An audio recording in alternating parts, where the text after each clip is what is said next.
하나님께서 일하시는 방식이 어떠냐에 따라 우리의 그 신앙생활에 있어서 우리가 흔히 말해서 재미있는 신앙생활인가 아니면 힘든 신앙생활인가를 그렇게 느끼게 되지요.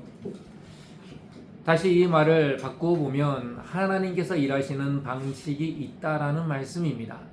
그 방식이 나와 맞지 않으면 하나님이 틀린 게 아니라 나를 바꿔야 되는 것이죠. 그래서 오늘 이 에스라서의 말씀을 통하여 나의 삶 속에 일하시는 하나님의 방식이 무엇인지를 좀 알기를 원합니다. 그것을 알기 위하여 가장 중요한 핵심적인 내용이 뭐냐? 하나님의 거룩한 뜻을 품는 것입니다. 만약 주인이 종에게 무엇인가 일을 시켰다면 종은 그 주인의 뜻을 먼저 깊이 생각해 봐야 될 것입니다. 단순히 그 말의 의미가 아니라 그 뒤에 있는 주인이 정말 바라고 소망하는 바가 무엇인지를 제대로 이해할 때 주인이 시킨 일을 종이 온전히 행해낼 수 있겠지요. 오늘 10절 말씀에 보면 에스라가 이렇게 말합니다. 여호와의 율법을 연구하여 준행하며 율례와 규례를 이스라엘에게 가르치기로 결심하였더라. 이 말씀 뒤로 어떤 일들이 벌어지느냐를 성경은 아주 간략하게 기록하고 있는데요.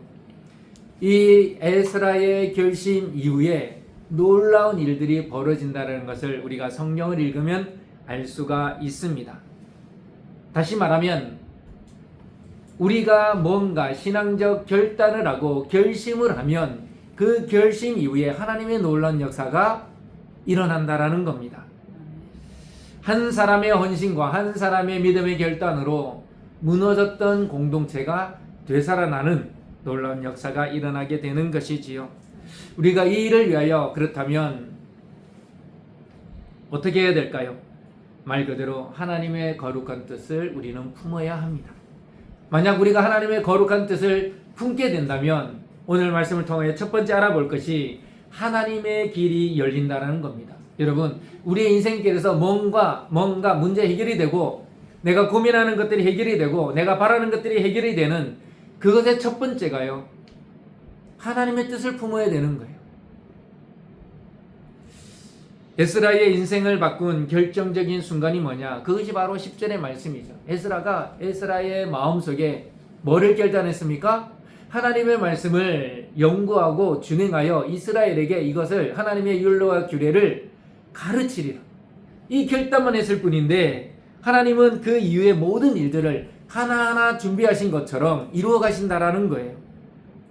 이 말씀을 볼 때 저와 여러분의 인생도 이렇게 될 줄 믿습니다. 그런데 무엇을 해야 되죠? 하나님의 거룩한 뜻을 우리의 마음에 품어야 되는 거예요.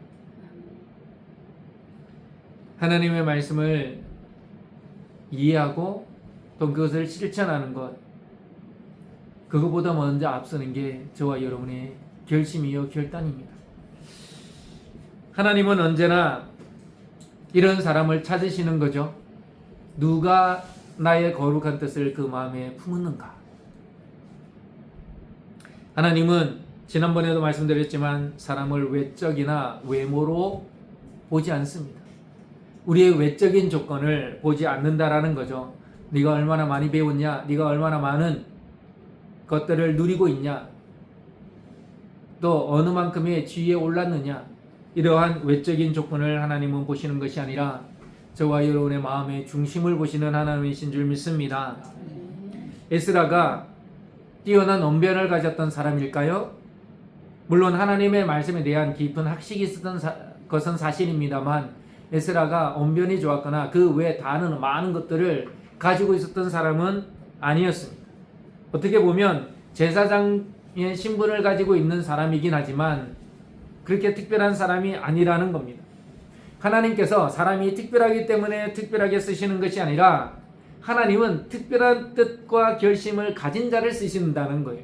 그렇기 때문에 우리의 믿음의 삶에 있어서 중요한 것은 내가 하나님을 향한 특별한 마음, 오늘 말씀을 보면 하나님의 거룩한 뜻을 품느냐 품지 않았느냐가 중요하다는 겁니다. 다시 말하면 나는 내 뜻을 이루는 자가 아니라 하나님의 뜻을 이루는 자라는 자기의식, 나의 신앙적인 정체성을 가져야 한다라는 거죠. 에스라는 세상적인 안정을 하나님의 뜻을 품기 위하여 포기한 사람입니다. 여러분, 에스라가 제사장, 학사 겸 제사장이라고 되어 있지만 이미 에스라는요, 이 페르시아 제국 안에서 높은 지위를 가진 사람입니다. 여러분, 페르시아 왕 황제 아닥사스다 왕이 황제가 이 에스라를 이 유대 총독 두 번째로 보내거든요. 이런 첫 번째 총독 누굴 보냈습니까? 스룹바벨을 보냈습니다. 근데 그곳의 상황이 좋지 않아. 그러니까 페르시아 왕 아닥사스다 왕의 입장에서 보니까 새로운 인물을 보내야 될 것 같아 라고 생각하고 판단한 것이죠. 그러면 누구를 보낼까? 에스라가 선택이 된 거예요. 아닥사스다 왕이 에스라를 보내기 전까지 에스라는요, 이 페르시아 제국에서 잘 살고 있는 거예요. 내가 어느 지역에서 정착해서 이제 웬만 떵떵거리면서 살 정도는 아니지만 남부럽지 않게 살만한 형편이 됐는데 하나님이 너 어디로 가? 그러면 어떻겠습니까? 쉽게 받아들여지겠습니까? 그렇지 않지요. 에스라는 이 세상적 안정을 포기하고 내가 우리 조상의 고향으로 가서 내가 그곳에 남아있는 이 이스라엘 백성들에게 하나님의 말씀을 가르치리라 라는 결단과 결심으로 이 페르시아 제국에 있는 자기의 모든 안정적인 것들을 포기하고 갔다라는 거예요. 하나님의 거룩한 뜻을 품은 사람을 통해 하나님이 환경을 바꾸시는 거지, 환경을 바꾸시고 어떤 사람을 선택하시는 게 아니라는 겁니다. 오늘날 우리의 삶도 마찬가지지요. 하나님은 저와 여러분들을 주목하여 보는 것이지 저와 여러분의 환경을 주목하여 보는 것이 아닙니다. 하나님께서 저와 여러분 마음속에 있는 그 믿음을 보시지 우리의 가정 형편이나 나의 직장 생활이나 환경을 보시는 것이 아니라는 거예요. 더 정확하게 말하면 그 어려운 환경 속에서도, 내가 이해되지 않는 환경 속에서도 내 마음에, 너의 마음 중심에 나를 향한 거룩한 뜻이 있는가를 하나님은 살펴보고 계신다는 거예요. 우리가 하나님이 기뻐하시는 뜻을 품을 때에 하나님은 그 뜻이 현실이 되도록 이루어 가시는 분임을 믿으시기 바랍니다. 우리가 말씀을 배우고 그 말씀을 따라 살며 그것을 세상 가운데 전하려 결심하면요, 하나님께서 그 결심 이후에 있는 과정들을요 준비하시고 이루어 가시는 줄 믿습니다. 달리 말하면 내가 인생의 방향만 결정하면 돼요. 그러면 하나님께서 그 인생의 방향대로, 그 믿음의 결정대로 하나님께서 인도해 가시는 줄 믿습니다. 하나님이 사용하시는 사람은요, 능력이 많은 사람이 아니라 하나님이 기뻐하시는 거룩한 뜻을 품은 자임을 믿으시기 바랍니다. 오늘도 하나님은 저와 여러분들 사이에서 그런 자를 찾고 계세요. 누가 나의 뜻을 품고 있는 자냐? 하나님이 기뻐하실 그 뜻을 마음에 품는 은혜가 있기를 소망합니다. 그 뜻이 있을 때에 결국 우리의 인생 가운데 하나님의 역사가 우리의 삶 가운데 임하게 되는 줄 믿습니다. 두 번째, 하나님의 거룩한 뜻을 품은 사람에게 어떤 일이 일어날까요? 하나님의 손길이 임합니다. 11절과 18절 사이에 쭉 기록되어져 있죠. 에스라가 하나님의 말씀을 배우고 자기가 먼저 연구하고 배운다는 의미죠. 그리고 그것을 준행하고 자기가 지키고 그런 연후에 이스라엘 백성들에게 가르치리라고 얘기하고 있습니다.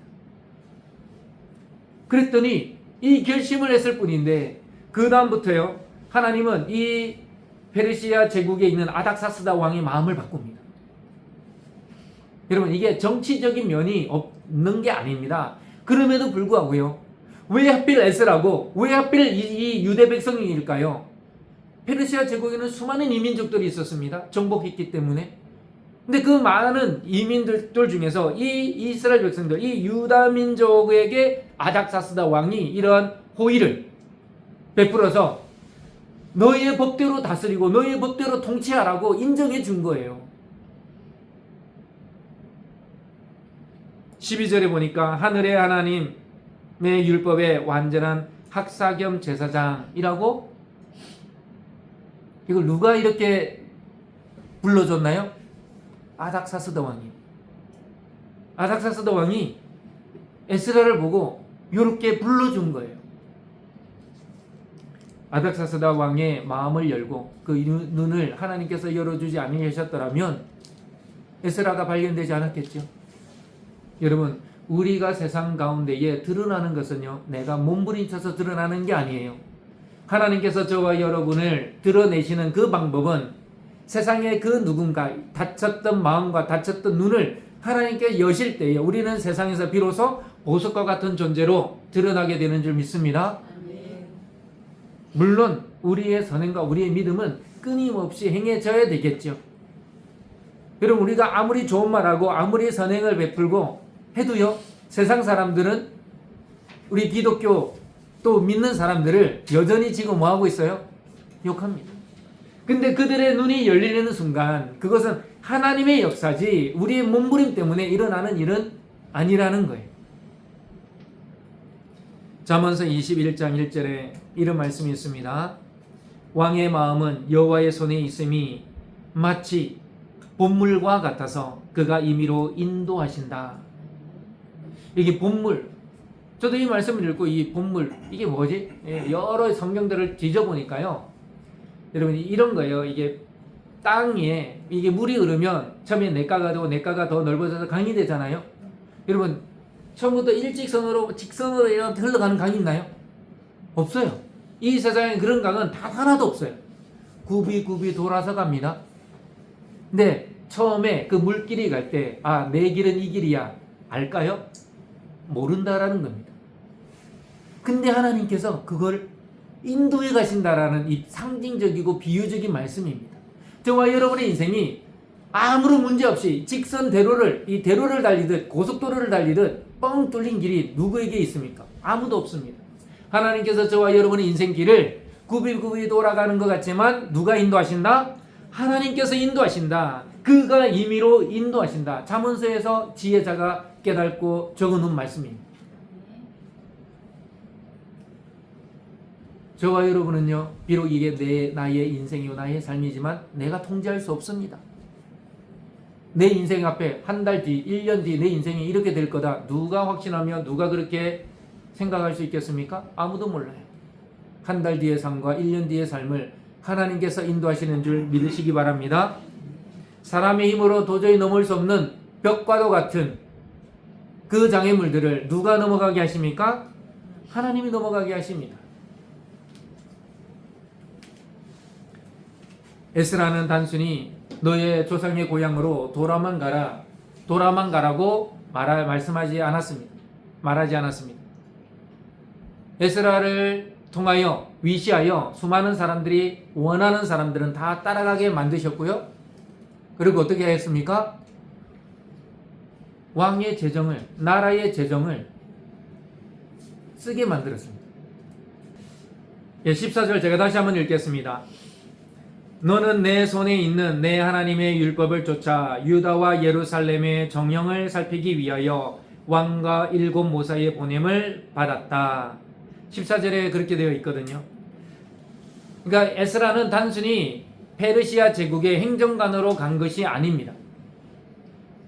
물론 사람들의 눈에 볼 때는 그런 거죠. 그렇지만 이게 신앙적인 눈으로 보면 페르시아 제국의 행정관으로 오는 것, 총독으로 오는 것 같지만 하나님의 놀라운 역사를 이룰 도구로 이곳으로 오는 거예요. 하나님의 말씀으로, 즉 하나님의 율법으로 자기의 민족을 다시 부흥시킬 하나님의 놀라운 일꾼으로 파송받아 간다라는 겁니다. 그런데 그것을 스스로 하는 게 아니라 아닥사스다 왕이라는 이 황제의 칙령 조서를 통하여 공식적으로 활동할 수 있게 하나님이 만드신 거예요. 우리의 삶에도 이런 일들이 일어나게 되는 줄 믿습니다. 어떻게 해요? 우리가 하나님의 뜻을 품을 때, 하나님의 그 거룩한 뜻을 품을 때에 하나님의 손길, 우리가 기대하지도 못하고 예상하지도 못하였던 그 하나님의 손길이 우리의 삶 가운데에 임하게 되는 줄 믿습니다. 어떨 때는 사람이 방해하지요. 어떨 때는 환경이 방해합니다. 어떨 때는 나 자신이 방해합니다. 여러분, 나 자신이 좌절하고 실망해버리면 그 어떤 사람의 말도 내 귀에 들어오지 않습니다. 그런데 그 가운데에 하나님은 여전히 일하고 계시는 줄 믿습니다. 하나님은 저와 여러분을 먼저 감동시키시고 주위에 있는 사람들을 또한 감동시키시고, 그리고 내가 바꿀 수 없는 이 세상의 질서를 하나님은 조정해 가시고 바꿔가고 있는 그 일을 지금도 하고 계시는 줄 믿으시기 바랍니다. 사람의 눈에는 우연처럼 보이지요. 이런 우연이 있나 라고 말하지만 이 세상에는 그런 우연은 단 한 가지도 없습니다.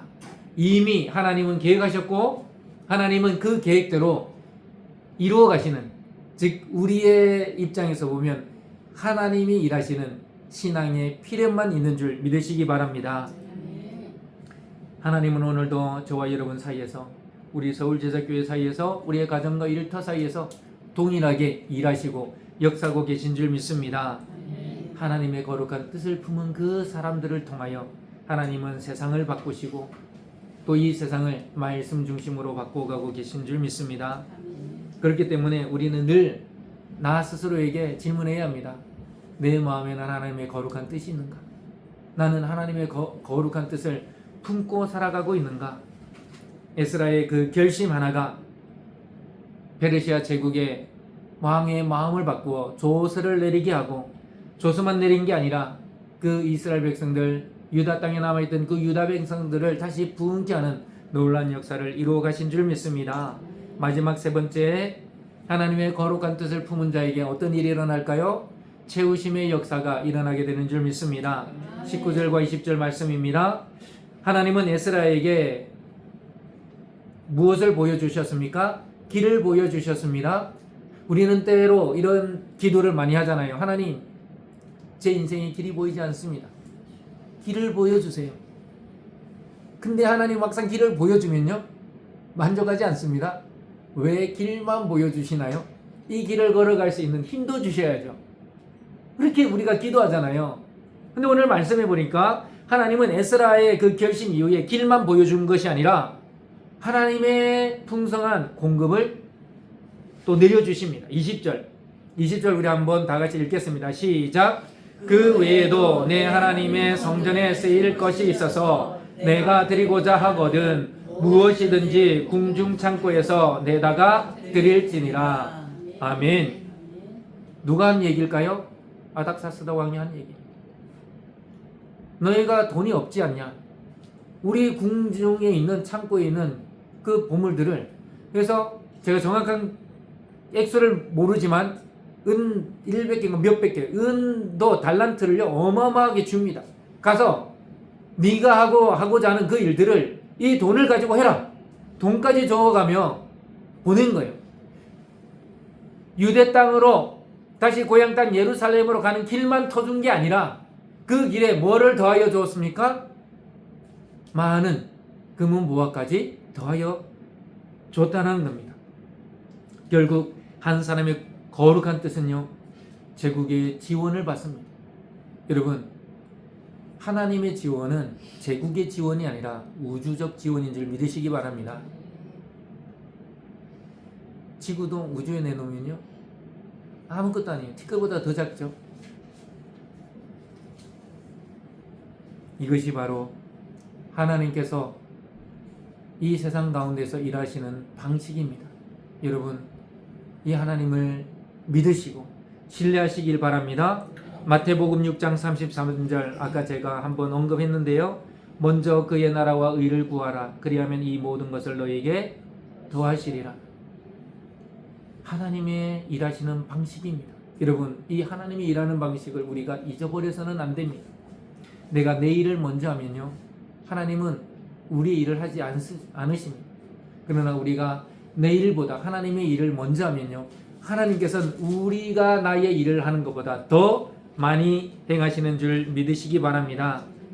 우리는 또다시 질문해야 합니다. 나는 지금 내 마음속에 어떠한 뜻을 품고 있냐? 세상을 향한 나의 욕심의 뜻을 품고 있습니까? 아니면 거룩한 하나님의 뜻을 품고 있습니까? 세상의 걱정과 욕망이 내 마음을 가득 채우고 있지 않은가요? 하나님의 말씀보다 내 계획이 더 앞서가고 있지는 않은가요?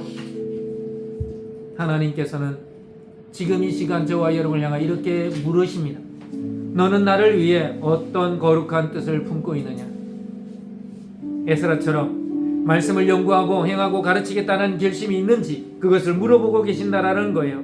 말씀 앞에 무너진 가정에 내가 희망을 세우겠다는 결심, 믿음으로 다음 세대를 세우겠다는 결심, 내 자리에서 정직과 사랑으로 하나님을 드러내겠다라고 하는 이 결심, 이 에스라적인 결심이 내 안에 있느냐라는 겁니다. 여러분, 정말 마음 아픈 게 가족이라고 해서 그냥 내버려 두면 안 됩니다.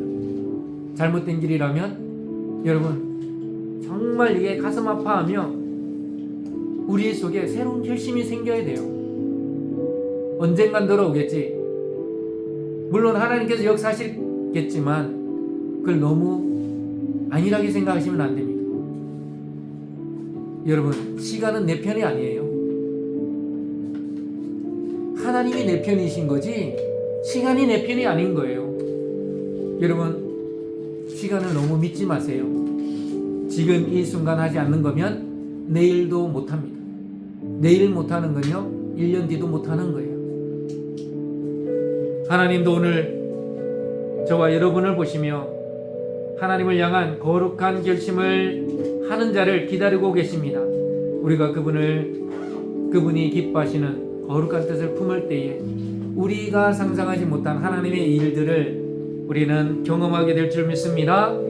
닫힌 마음의 문이 열리고 닫힌 인생의 문이 열리고 닫힌 이 지역 사회의 문이 열리는 그 믿음의 상상을 하시면서 오늘도 나는 하나님이 기뻐하시는 거룩한 뜻을 품으리라는 이 결단으로 나가는 은혜가 있기를 주님의 이름으로 축복합니다.